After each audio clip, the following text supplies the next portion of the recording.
Okay.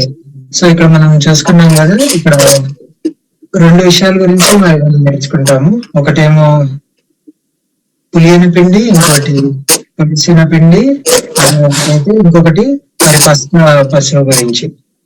So ఈ పసుక పశువు ఏంటి, పులియని పిండి ఏంటి, దీన్ని మనం చూసుకోవాలంటే మరి పాత నిబంధనలోకి వెళ్ళాల్సి ఉంటుంది. మరి దయచేసి ఎవరైనా నిర్గమకాండము 12వ అధ్యాయం 14 నుంచి 20 వరకు మనం చూసుకున్నాము. నిర్గమకాండము 12వ అధ్యాయం 14 నుంచి 20 వరకు దయచేసి చదవండి. కాబట్టి ఈ దినము మీకు జ్ఞాపకార్థమైనదగును. మీరు యెహోవాకు పండుగగా దానిని ఆచరింపవలెను. తరతరములకు నిత్యమైన కట్టడగా దానిని ఆచరింపవలెను. 7 దినములు పులియని రొట్టెలను తినవలెను. మొదటి దినమున మీ ఇండ్లలో నుండి పొంగినది పారవేయవలెను. మొదటి దినము మొదలుకొని 7వ దినము వరకు పులిసిన దానిని తిను ప్రతి మనుష్యుడు ఇశ్రాయేలుల నుండి కొట్టివేయబడెను. ఆ మొదటి దినమున మీరు పరిశుద్ధ సంఘముగాను 7వ దినమున పరిశుద్ధ సంఘముగాను కూడుకొనవలెను. ఈ దినముల యందు ప్రతి వాడు తినవలసినది మాత్రమే మీరు సిద్ధపరచవచ్చును. అదియు కాక మరి ఏ పనియు చేయకూడదు. పులియని రొట్టెల పండుగను మీరు ఆచరింపవలెను.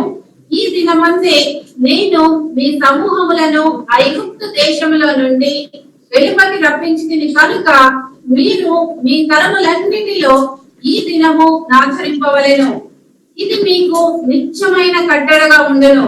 మొదటి నెల 14వ దినము సాయంత్రకాలము మొదలుకొని ఈ నెల 21వ దినము సాయంకాలము వరకు మీరు పులియని రొట్టెలను తినవలెను. 7 దినములు మీ ఇండ్లలో పొంగిన దేదీయును ఉండకూడదు.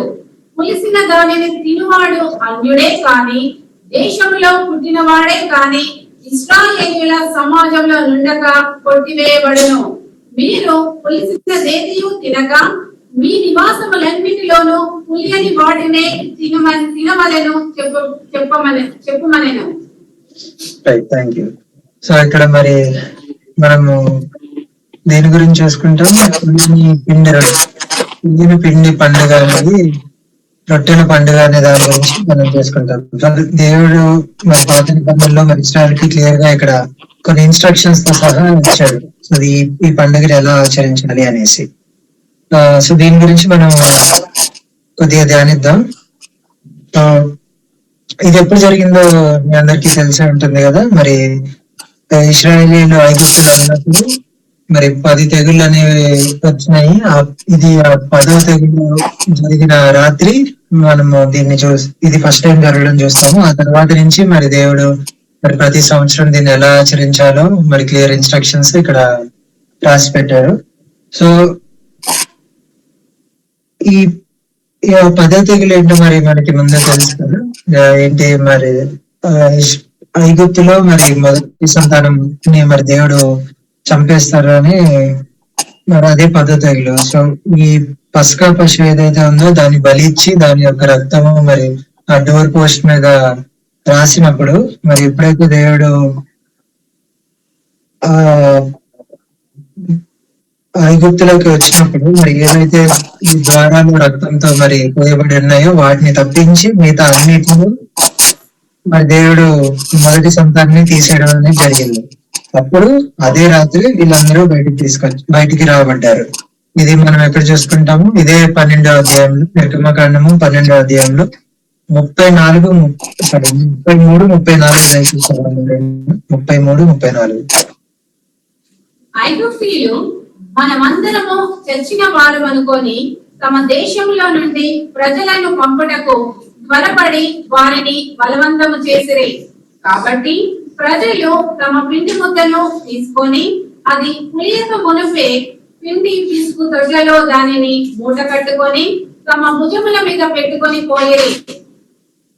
రైట్. సో ఇక్కడ మనం చూస్తాం కదా, మరి ఆ రోజు రాత్రి ఎవరు ఇజ్రాయెల్ త్వరపడి వెళ్ళిపోయారని రాసింది అక్కడ లేదు కదా. మరి ఐగుప్తులే వీళ్ళని ఇస్రాయేలీని మరి తోడుపడి బయటికి పంపించాల్సిన పరిస్థితి వచ్చింది. వాళ్ళంతా లాగా భయపడిపోయారు ఆ 10వ తెగులు గురించి. సో దీన్ని బట్టి మనం ఇంకోటి మనం ఏం అర్థం చేసుకోవచ్చు అని అనుకుంటే ఏంటంటే, మరి దేవుడు దీన్ని ప్రతి సంవత్సరం పాటించమని ఇస్రాయేల్కి ఎలా అయితే చెప్పాడో దాని యొక్క సారాంశము మనం ఎలా అర్థం చేసుకోవచ్చు. మనం దేవుడు ఇస్రాయేల్ ని ఐగుప్తు నుంచి బయటికి తీసుకొచ్చారు. ఇంకొకటి ఇంపార్టెంట్ విషయం ఏంటంటే ఐగుప్తు అనే స్థితిని వాళ్ళ నుంచి బయటికి తీసేశారు. సో ఇదే ఇక్కడ మనం చూస్తాం, ఐగుప్తీయులు మరి ఇజ్రాయెల్ ని త్వరపడి బయటికి పంపించేశారు. సో మరి దీన్ని బట్టి మనం చూసుకుంటూ ఇజ్రాయెల్ లో నుంచి ఐగుప్తు అనే గోత్రాన్ని మరి దేవుడు దాన్ని తీసేశాడు. దీన్ని ప్రతి సంవత్సరం మీరు పాటించాలి అనే ఇన్స్ట్రక్షన్స్ అక్కడ క్లియర్ గా రాయడం మనము చూస్తాము. సో దీన్ని మనం అర్థం చేసుకోవాలనుకుంటే ఈ ఐగుప్తుని పులిసిన పిండి లాగా మనం రిప్రజెంట్ చేసుకుంటే, ఈ ఐగుప్తు నుంచి బయటికి వెళ్ళిపోయేది పులిసిన పిండి అని సదృశ్యంగా ఉంది. అంటే ఏంటి, వాళ్ళ యొక్క పాత స్థితిని అంటే పులిసిన స్థితిని మన ఇందాకే మొదటి కొరింథీయులకు రాసిన దానిలో చూసుకున్నప్పుడు మరి పులిసిన స్థితి నుంచి పులిసిన స్థితిలో ఉండకండి అనేసి అక్కడ రాసింది. అంటే ఇక్కడ ఏంటి, వాళ్ళ యొక్క పాత పాపము, వాళ్ళ యొక్క విగ్రహారాధన ఏవైతే ప్రతిదీ ఉందో దాన్ని పులిసిన దాంతో సాదృశ్యం. ఇక్కడ మనం 33లో మనం చూసుకుంటే వాళ్ళని తొడపడి పంపించేశారని రాసింది. ఇంకా మనం చూసుకుంటే వాళ్ళకి సర్దుకునే టైం కూడా పెద్దగా ఇవ్వలేదు. అప్పటికప్పుడు అంటే వాళ్ళు ఇంకా మనం చదువుకుంటే వాళ్ళ పిండి కూడా ఇంకా ఇవ్వలేదు. అప్పుడు పులువని పిండిని తీసుకుని వెళ్ళిపోతారు అని రాసింది అక్కడ. సో దాన్ని బట్టి మనం అర్థం చేసుకోవచ్చు దేవుడు ఎంత త్వరగా అంటే ఆ పులియని స్థితిలో నుంచి వాళ్ళని బయటికి తీసుకొచ్చేసాడు అలాంటి స్థితిలో ఉన్నప్పుడు. సో ఇక్కడ ఇది ఎంత ఫాస్ట్ గా ట్రాన్సాక్షన్ ఉందని మనం అర్థం చేసుకోవాలి. సో దీన్ని బట్టి మరి మన యొక్క జీవితాల్లో మరి మనము ఎట్లా రిలేట్ చేసుకోవచ్చు అని చూసుకుంటే, మరి రోమిలకు రాసిన 10వ అధ్యాయం 9వ వచనం నేను చదువుతాను. రోమిలకు రాసిన 10వ అధ్యాయం 9వ వచనం మనం చూసుకుంటే, అదేమనగా యేసు ప్రభు అని నీ నోటితో ఒప్పుకొని దేవుడు మృతుల్లో నుండి ఆయన నన్ను లేపనని నీ హృదయం ముందు విశ్వసించిన ఎడల నీవు రక్షింపబడు అని రాస్తుంది. సో ఇక్కడ ఏముంది, ఒప్పుకొని మరి విశ్వాసం ప్రకటించిన ఎడల నీవు రక్షించబడదు అని రాస్తుంది కదా. మరి దీన్ని మనం అర్థం చేసుకుంటే, ఈరోజు విశ్వసించి కొన్ని రోజులు ఆగి 1 సంవత్సరం 2 సంవత్సరాల తర్వాత నేను రక్షిస్తాను అనేసి రాసలేదు. ఇక్కడ ఏదైతే అదే రాత్రే మరి దేవుడు ఇస్రాయిల్ ని ఐగుప్తుల నుంచి బయటికి వెంటనే ఎలా తీసుకొచ్చాడో త్వరపడి, సో అదే స్థితిలో మరి మనము కూడా మరి విశ్వసించినప్పుడు మన యొక్క విశ్వాసాన్ని ప్రకటించినప్పుడు మరి దేవుడిని మన నోటితో ఒప్పుకున్నప్పుడు రక్షింపబడదు అనేసి మనం చూసుకుంటాం. దీన్ని మనం రిలేట్ చేసుకోవచ్చు. ఓకే, మళ్ళీ టు ఎక్సోడస్ కి వస్తే, నిర్గమకాండంకి వస్తే, మరి ఇక్కడ ఈ పండుగ అనేది 7 రోజులు దేవుడు వాళ్ళని చేయమని ఇచ్చాడు. దాన్ని ఏం చేయమని ఇచ్చాడు, ప్రతిరోజు పొలవని పిండిని తినమని చెప్పాడు. సో ఇక్కడ పొలవని పిండిని ఎందుకు తినమని చెప్పాడు, సో దానికి మరి మన యొక్క కొత్త నిబంధనకి మన యొక్క జీవితానికి మరి ఏంటి సాదృశ్యం అని చూసుకుంటే, ఎలాగైతే మరి ఇశ్రాయేలు అప్పుడు పస్కా బలిని ఏదైతే చేయాల్సి వచ్చిందో, మరి ఇప్పుడు మన యొక్క జీవితానికి మరి ఆత్మీయ ఇశ్రాయేల్ గా మనకి మన యొక్క పస్కా బలి మరి యేసుక్రీస్తు, అది మనందరికీ తెలుసు, ఎప్పటి నుంచో చూసుకుంటూ వచ్చాము. సో మరి యేసుక్రీస్తు మన యొక్క పస్కా బలిగా బలి చేయబడి మృతుల్లోకి వెళ్ళి మరి దాని మృతుల నుంచి గోయించి మనకి రక్షణ అనేది కలిగజేశాడు. సో మరి దేవుడు ఆ యొక్క పులిని స్థితిలో ఉండి మనల్ని కూడా ఉండడానికి మరి ఒక దారి చూపించినట్లు మనం ఇక్కడ క్లియర్ గా చూస్తాము. సో ఇది మరి మనకి ఎలా ఎఫెక్ట్ అవుతుందని మనము దీంట్లో ఎలా ప్రవర్తించుకుంటాము అంటే, మరి మన యొక్క పులిసిన స్థితిని వదిలేసి పులియని స్థితిగా ఉండబడాలి. అది ఎట్లా మన బాప్తిజం తీసుకున్నప్పుడు కూడా మరి ఎప్పుడైతే నీళ్ళలో మునుగుతామో మన యొక్క పాత పాపము అనేది మరి మనం ఒక కొత్త స్థితిలో బయటకు వస్తాం కదా. మరి పాపం చనిపోయి తిరిగి లేస్తాం. ఎలాగైతే మన పస్కా బలిలాగా చనిపోయి తిరిగి లేచారో అదే యొక్క అనుభూతిని మరి మనం కూడా దానిలో జాయిన్ అవ్వడానికి మనకి ఇచ్చిన ఒక దారి. సో దీన్నే మనం ఇందాక మొదటి కొరింథీయులకు రాసిన మొదటి పత్రిక 5వ అధ్యాయంలో ఇందాక మనం చదువుకున్నాం కదా. మొత్తం ఒక కొత్త ముద్దలాగా అవ్వాలి అనేసి అక్కడ రాసింది. సో మరి ఈ యొక్క పులియని పిండి లాగా కొంచెం పులుపున్నా కానీ మరి మొత్తం పిండిని ఎలా అయితే కవర్ చేస్తుందో అని అక్కడ మనం చదువుకున్నాము. మరి ఒక కొత్త మనలో ఉన్న పులిసిన స్థితిని ఎలాగైతే ఇజ్రాయెల్ అదే రాత్రి మరి దాన్ని వదిలేసి మరి హడావిడి వెళ్ళిపోయారో మరి మనం కూడా మన యొక్క పులిసిన స్థితిని అదే విధంగా త్వరగా వదిలేసి మరి ఒక కొత్త ముద్దలాగా మరి మనము తయారవుతాం. సో ఈ యొక్క పులియని రొట్టెల పండుగ గురించి మనం చూసుకుంటే దీన్ని ఎందుకు చేయాల్సి వచ్చింది, దీని యొక్క సాదృశ్యం ఏంటి అనేది మనం 3 points మనం చూసుకుందాము. సో ఫస్ట్ పాయింట్ మరి దేవుడు అక్కడ క్లియర్ గా ఇన్స్ట్రక్షన్స్ లో చెప్పినట్టు ఇస్రాయేల్ ని ఎలా అయితే దాని నుంచి బయటికి ఐగుప్తు నుంచి బయటికి తీసుకొచ్చారు దాన్ని ప్రతి ఇయర్ వీళ్ళు చేయడం వల్ల ఎవరైతే ఇజ్రాయెల్ డిసెండెంట్స్ ఉన్నారో వాళ్ళకి అంటే వాళ్ళ నెక్స్ట్ తరం వస్తున్నారో మరి వాళ్ళకి ఆ యొక్క ఇంపార్టెన్స్ తెలియాలి, వాళ్ళకి హిస్టరీ తెలియాలి అనేసి ఈ యొక్క పండుగని మరి ప్రతి సంవత్సరం చేయమని దేవుడు చెప్తారు. ఫస్ట్ పాయింట్ వాళ్ళ ఈ యొక్క ఇజ్రాయెల్ రిడెంప్షన్ అండ్ డెలివరెన్స్ గురించి ప్రతి సంవత్సరం తెలుసుకోవడానికి పెట్టిన పర్పస్. సో మన రెండో పాయింట్ మనం చూసుకుంటే మరి యేసుక్రీస్తు సాదృశ్యంగా కూడా మనం చూసుకోవచ్చు. ఈ యొక్క పులియని రొట్టెల సాదృశ్యంగా మనం ఇప్పుడు చదువుకోం కానీ యోహాను సువార్త 6:35 మరి మార్కు సువార్త 14:22 నుంచి 24 వరకు వీటన్నిటిలో చూసుకుంటే మరి యేసుక్రీస్తు ఒక బ్రెడ్ లాగా మనము రాయబడి ఉంటుంది. మరి యేసుక్రీస్తుని మరి రొట్టె ఇంకా ద్రాక్షరసం అంటే దాన్ని ఎవరైతే తిని తాగుతారు అనేసి ఈ టర్మ్స్ లో మనము చాలా సార్లు కొత్త నిబంధనలో రావడం మనము చూసాము. దాన్ని బట్టి మనం అర్థం చేసుకోవచ్చు ఏంటంటే ఏదైతే ఆ పులియని పిండిని మరి దేవుడు ఆచరించమని చెప్పారు పాత నిబంధనలో, మరి అదే పులియని పిండిగా మరి తీసుకుని మనం సాదృశ్యంగా అర్థం చేసుకోవచ్చు. ఇది సెకండ్ పాయింట్. మూడో పాయింట్ చూసుకుంటే స్పిరిచువల్ ట్రూత్స్ గురించి మనం నేర్చుకోవచ్చు. అక్కడ స్పిరిచువల్ ట్రూత్స్ ఏంటి ఇందాక మనం కొరింథీయులకు రాసిన మొదటి పత్రిక 5వ అధ్యాయంలో చూసుకున్నట్టు పులిసిన స్థితి పులియని స్థితి అని ఉంది కదా. ఆ పులిసిన స్థితి ఏంటంట 8వ అధ్యాయంలో రాసినట్టు కదా దుష్టత్వమును దుర్మార్గతయు గురించి మరి దాన్ని పులిసిన స్థితితో ఇక్కడ దేవుడు పోల్చాడు. నిష్కపటము ఇంకా సత్యము అనేది రొట్టెతో దేవుడు ఇక్కడ పోల్చాడు. సో మరి నాకు మనం చూసినట్టు మరి ఐగుప్తులో ఉన్నప్పుడు ఇజ్రాయేల్ వాళ్ళ యొక్క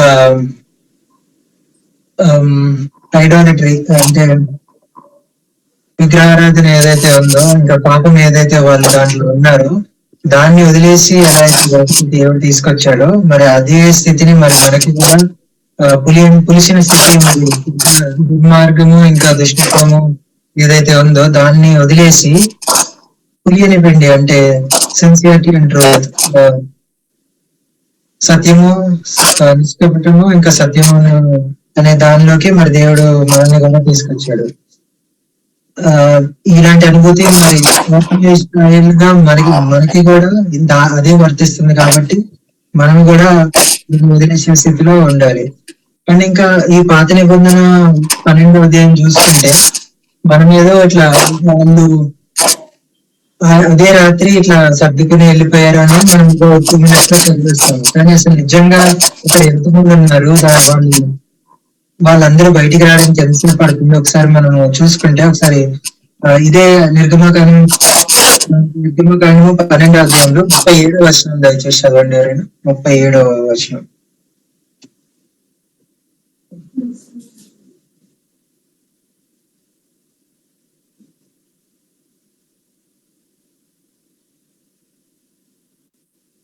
నిర్గమకాండము 12వ అధ్యాయం 37వ వచనం.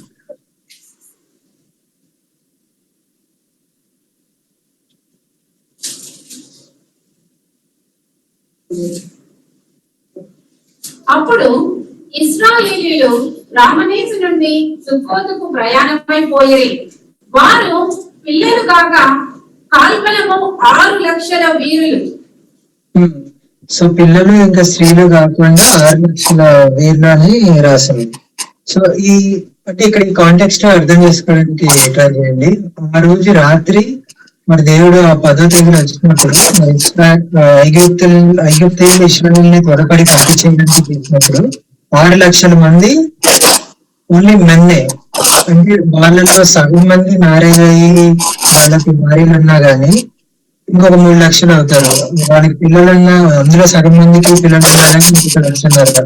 సో మొత్తానికి 10,00,000 మంది ఈజీ ఉంటారు కదా. మరి మనం అట్లా అర్థం చేసుకుంటే ఈ 10,00,000 మంది అదే రోజు త్వరపడి వెళ్ళిపోయారంటే అదొక చిన్న విషయం కాదు. 10,00,000 మంది అంటే వాళ్ళు అంత తీర్చి నడవడానికి ఎంత ఈ బిగ్గర్ పిక్చర్ మనం ఆలోచించుకుంటే వాళ్ళు మరి ఐగుప్తీయులు ఎందుకు భయపడ్డారో మరి దేవుడు చేసిన పరిస్థితికి వీళ్ళందరినీ బయటికి పంపించడానికి ఎందుకు త్వరపెట్టారో మనం అర్థం చేసుకోవచ్చు. మరి దేవుడు చేసిన కార్యం అలాంటిది అక్కడ. సో ఈ 10,00,000 ఆల్మోస్ట్ ఈ 6,00,000 మంది ఎవరైతే బయటకు వచ్చారో దాంతో పాటు ఇంకా కొంతమంది అన్యులు కూడా వచ్చారని మనం ఇక్కడ కింద అర్థం ఇంకా కొంచెం చదివితే మనకు అర్థమవుతుంది. సో దేవుడు ఇంకా ఇక్కడ ఈ రొట్టెల పండుగ గురించి ఇన్స్ట్రక్షన్స్ ఇచ్చినప్పుడు మరి ఇశ్రాయేలీయులు ఇంకా ఈ అన్యులు ఎవరైతే ఉన్నారో వాళ్ళకి ఒక క్లియర్ డిస్టింక్షన్ అనేది ఇన్స్ట్రక్షన్స్ లో కూడా ఇచ్చాడు. వాళ్ళు ఇశ్రాయేలీ కాకపోతే ఎవరైతే స్లేవ్స్ వాళ్ళందరూ ఉన్నారో వాళ్ళందరూ కూడా ఇజ్రాయేలీలతో వచ్చారు. వాళ్ళు కూడా ఈ పండుగలో ఆచరించాలి అంటే సున్నతి చేయబడిన తర్వాత మాత్రమే వాళ్ళని ఈ పండుగలోకి ఆచరించడానికి మన దేవుడు అనుమతించాడు. అంటే ఒక క్లియర్ డిస్టింక్షన్ అనేది అన్యులకి ఇక్కడ దేవుడు క్లియర్ గా డిస్టింగ్విష్ చేశాడు. కానీ మరి మనకి మనం ఆత్మీయ ఇశ్రాయేలీగా ఉన్నాము. మరి దేవుడు యేసుక్రీస్తు యొక్క కృప ద్వారా మాత్రమే మనకి యాక్సెస్ దొరికింది. మనము ఈ ఏదైతే రిచువల్స్ పాత నిబంధనలు ఉన్నాయో వాటన్నిటిని మనం ఏమి ఎప్పుడు పాటించట్లేదు. ఒకటే పస్కా బలి మరి మరి మన కోసం వచ్చి సెలవు వేయబడ్డారు వన్స్ ఫర్ ఆల్. దాన్ని సో మరి దేవుడు మరి మనం అన్నిమయమై ఉన్నాడని మనల్ని కూడా స్వీకరించడానికి మరి ఏదైతే ఒక పాత మనకి ఇచ్చారో దాన్ని బట్టి మనం ఎంతో కృతజ్ఞులై ఉండాలి. సో మరి మన ముందు బలని సాదృశ్యంగా మరి మనలో ఏదైతే పులిసిన స్థితి ఉందో దాన్ని ఇశ్రాయేలు ఎలాగైతే వదిలేశారో మరి మనం కూడా మన యొక్క పులిసిన స్థితిని వదిలేసి ఒక కొత్త ముద్దలాగా మరి కొరింథీయులకు రాసిన పత్రికలో చెప్పినట్టు మరి యొక్క పళ్ళని సాదృశ్యం చేసుకుని మన యొక్క కొత్త స్థితిని వదిలేసి కొత్త స్థితిలోకి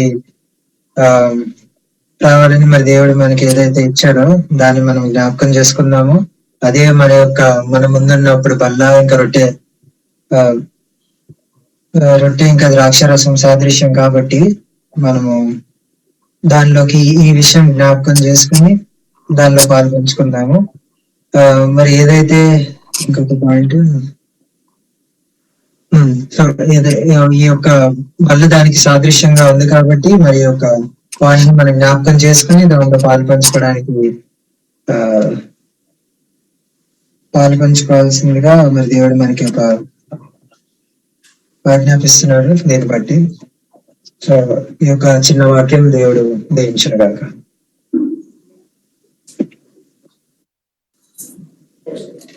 థ్యాంక్ యూ ప్రణేష్.